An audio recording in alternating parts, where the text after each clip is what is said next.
আসসালামু আলাইকুম রহমতুল্লাহ। আমি লিজা আক্তার আমাদের ইউটিউব চ্যানেল থেকে জানাচ্ছি আপনাদের সবাইকে স্বাগতম। আজকের ভিডিওতে আমি আলোচনা করব কর্মচা ফলের উপকারিতা নিয়ে।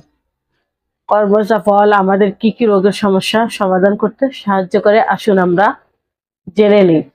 কর্মচা ফল অনেক পুষ্টিগুণে ভরপুর এবং ঔষধি গুণসম্পন্ন।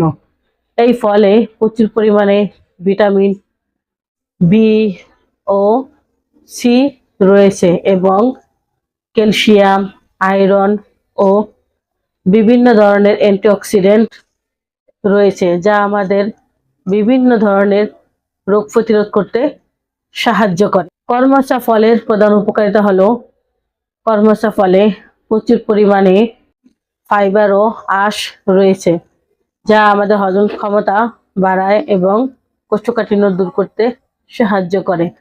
এছাড়াও কর্মচা ফল রক্তচাপ নিয়ন্ত্রণে রাখে এবং হৃদযন্ত্র ও পেশি মজবুত রাখে।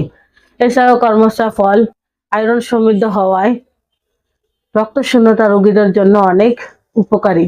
কর্মচা ফলে ভিটামিন এ ও বি রয়েছে, যা ত্বকের চুলকানি দূর করে এবং ত্বকের উজ্জ্বলতা বাড়াতে সাহায্য করে।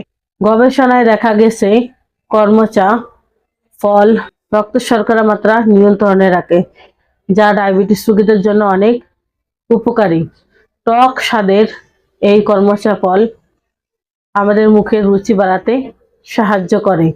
কর্মচার মধ্যে থাকা অ্যান্টি ইনফ্ল্যামেটরি বৈশিষ্ট্য প্রদাহ বিরোধী এবং ব্যথানাশক হিসেবে কাজ করে, যা আমাদের শরীরের প্রদাহ ও বিভিন্ন ব্যথা প্রতিরোধ করতে সাহায্য করে।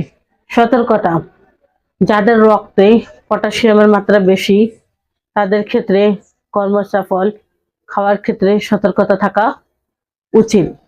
এই কর্মচা ফল তার নানা গুণের কারণে সে প্রাচীনকাল থেকে আয়ুর্বেদ ভেষজ ওষুধ হিসেবে ব্যবহৃত হয়ে আসছে। আয়ুর্বেদ ওষুধ বিভিন্ন গাছগাছালি দ্বারা তৈরি করা হয়। আয়ুর্বেদ ওষুধের কোনো পার্শ্ব প্রতিক্রিয়া নেই। আয়ুর্বেদ ওষুধ মানব দেহের জন্য খুবই উপকারিত।